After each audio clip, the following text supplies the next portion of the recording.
Hello, നല്ല കുറുകിയ ചാറോട് കൂടിയിട്ടുള്ള നല്ല അടിപൊളി മീൻകറി, അതും തേങ്ങ ചേർക്കാതെ എങ്ങനെ ഇരിക്കും? അടിപൊളിയല്ലേ?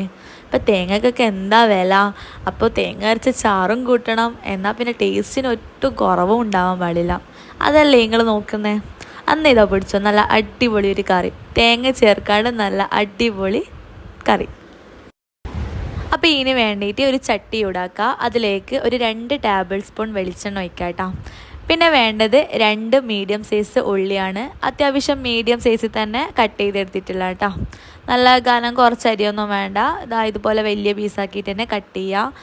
അതുപോലെ തന്നെ 2 തക്കാളിയും കൂടി ചേർത്ത് കൊടുക്കാം. 2 മീഡിയം സൈസ് തക്കാളി ഇതുപോലെ വെലിങ്ങനെ തന്നെ കട്ട് ചെയ്തിട്ട് ഇട്ട് കൊടുക്കാം കേട്ടോ.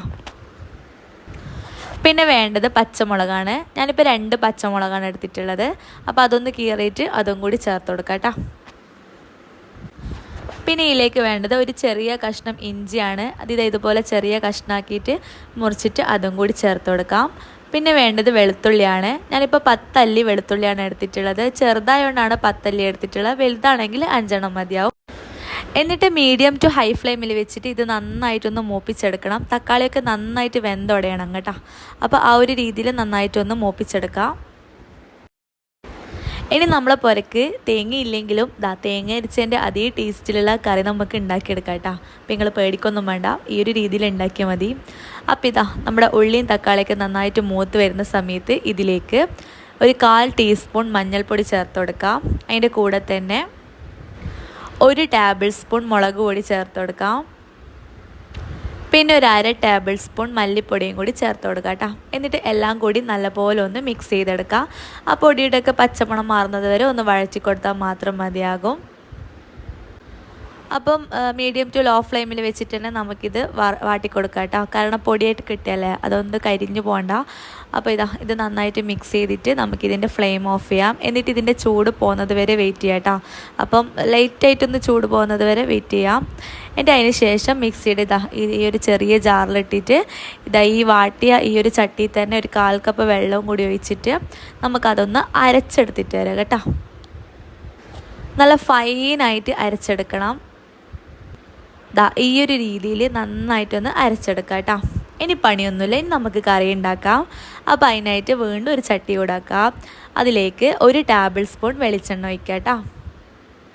പിന്നെ വേണ്ടത് ഉലുവയാണ്, 1/4 ടീസ്പൂൺ ഉലുവയും കൂടി ചേർത്ത് കൊടുക്കുക. അതൊന്ന് മൂത്ത് വരുന്ന സമയത്ത് ഇതിലേക്കൊരു 4-5 ചെറിയ ഉള്ളി ഇതുപോലെ ചെറുങ്ങനെ കട്ട് ചെയ്തിട്ട് അതും കൂടി ചേർത്ത് കൊടുക്കുക കേട്ടോ. പിന്നെ ഒരു പിടി കറിവേപ്പിലയും കൂടി ഇട്ട് കൊടുക്കാം. എന്നിട്ട് നന്നായിട്ടൊന്ന് മൂപ്പിച്ചെടുക്കാം. അപ്പോൾ ചെറിയ ഉള്ളിയൊക്കെ ഇടുമ്പോൾ നല്ലൊരു സ്മെല്ലാണ് ഇതിന് കിട്ടുക കേട്ടോ. അങ്ങനെ നന്നായിട്ട് മൂത്ത് വരുന്ന സമയത്ത് ഇതിലേക്ക് നമ്മൾ നേരത്തെ അരച്ച് വെച്ച കൂട്ട് ഇട്ട് കൊടുക്കാം. എന്നിട്ട് നല്ലപോലെ ഒന്ന് മിക്സ് ചെയ്തതിന് ശേഷം ഈ അരച്ച് വെച്ച ഈ ഒരു മിക്സിയിൽ തന്നെ 1 കപ്പ് വെള്ളം ഒഴിച്ചിട്ട് അതൊന്ന് കലക്കിയിട്ട് പാരുക കേട്ടോ. എന്നിട്ട് നല്ലപോലെ ഒന്ന് മിക്സ് ചെയ്തെടുക്കാം. പിന്നെ ഇതിലേക്ക് വേണ്ട ഉപ്പും കൂടി ചേർത്ത് കൊടുക്കാം കേട്ടോ. ഞാനിപ്പോൾ ഏകദേശം 1 ടീസ്പൂൺ ഉപ്പ് ചേർത്ത് കൊടുത്തിട്ടുണ്ട്. എന്നിട്ട് അതും കൂടി കൂട്ടിയിട്ട് നല്ലപോലെ ഒന്ന് മിക്സ് ചെയ്തെടുത്തതിന് ശേഷം നമുക്കിതിലേക്ക് വേണ്ട പുളിവെള്ളം ചേർത്ത് കൊടുക്കാം. അപ്പോൾ ഒരു ചെറിയ നാരങ്ങ വലുപ്പത്തിലുള്ള പുളി എടുക്കുക, അതിലേക്ക് ഒരു 1/4 കപ്പ് വെള്ളം ഒഴിച്ചിട്ട് നന്നായിട്ടൊന്ന് പിഴിഞ്ഞെടുക്കുക കേട്ടോ. അങ്ങനെ നന്നായിട്ട് പിഴിഞ്ഞെടുത്തതിന് ശേഷം ഇത് നല്ലപോലെ ഒന്ന് മിക്സ് ചെയ്തിട്ട് ഇതൊന്ന് തിളക്കാൻ വെക്കാം. അപ്പോൾ ഹൈ ഫ്ലെയിമിലിട്ടിട്ട് തന്നെ ഇത് നന്നായിട്ടൊന്ന് തിളപ്പിച്ചെടുക്കാം.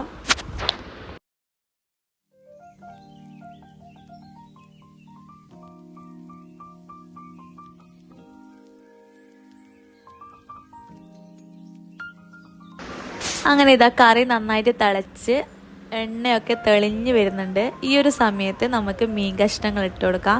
ഞാനിപ്പോൾ അയിലയാണ് എടുത്തിട്ടുള്ളത്. അപ്പോൾ അയില ഇതൊരു 3 അയില ഇതുപോലെ 2ആയിട്ട് കട്ട് ചെയ്തിട്ട് ഇട്ട് കൊടുക്കാം കേട്ടോ. അപ്പോൾ അയില ഫുള്ളായിട്ട് തന്നെ ഇട്ട് കൊടുത്തിട്ട് നല്ലപോലെ ഒന്ന് മിക്സ് ചെയ്തെടുക്കാം. എന്നിട്ട് നമുക്ക് മീഡിയം ടു ഹൈ ഫ്ലെയിമിൽ വെച്ചിട്ട് തന്നെ ഇതൊന്ന് തിളപ്പിച്ചെടുക്കാം കേട്ടോ. അപ്പോൾ ഇത് മൂടി വെച്ചിട്ടൊരു 3 മിനിറ്റ് നമുക്ക് കുക്ക് ചെയ്തെടുക്കാം. അതിന് ശേഷം തുറന്ന് വെച്ചിട്ട് വീണ്ടും ഒരു 3-4 മിനിറ്റ് തിളപ്പിച്ചെടുക്കാം കേട്ടോ. അപ്പോൾ ഇത്രേ പണിയുള്ളൂ, വളരെ ഈസി ആയിട്ട് സിമ്പിളായിട്ട് നമുക്ക് നല്ല ചാറ് ഉണ്ടാക്കിയെടുക്കാം. നല്ല അയിലച്ചാറ്, അതും തേങ്ങ ചേർക്കാണ്ട്. ഈ ഒരു കറി നിങ്ങൾ വെച്ചിട്ട് ആരെങ്കിലും കൊടുത്താൽ ഇത് ഉറപ്പായിട്ടും തേങ്ങ ചേർക്കാണ്ട് വെച്ചെന്ന് പറയുകയില്ല. അപ്പോൾ ഇതാ നമ്മുടെ ചാറൊക്കെ ഇവിടെ റെഡി ആയിട്ടുണ്ട്. മീനൊക്കെ നന്നായി വെന്തിട്ടുണ്ട്. ഇനി അവസാനമായിട്ട് 1 ടീസ്പൂൺ പച്ച വെളിച്ചെണ്ണയും കൂടി ഇതിൻ്റെ മേലിലൊന്ന് പാർന്നു കൊടുക്കാം. കൂടെ തന്നെ ഒരു പിടി കറിവേപ്പില ഒന്ന് ഞെരടിയിട്ട് അതും കൂടി ചേർത്ത് കൊടുക്കാം കേട്ടോ. അപ്പോൾ ഇത്രയേ ഉള്ളൂ പണി. നല്ല അടിപൊളി തേങ്ങ ചേർക്കാത്ത മീൻചാറ് ഇവിടെ റെഡിയായി. ഇതിൻ്റെ ഒരു സ്വാദ് ഇതിൽ നിങ്ങൾ ഉണ്ടാക്കിയിട്ട് ഒരു 2-3 മണിക്കൂർ കഴിഞ്ഞിട്ട് കഴിക്കുമ്പോൾ ഉണ്ടല്ലോ ഒടുക്കത്തെ ടേസ്റ്റാട്ടോ.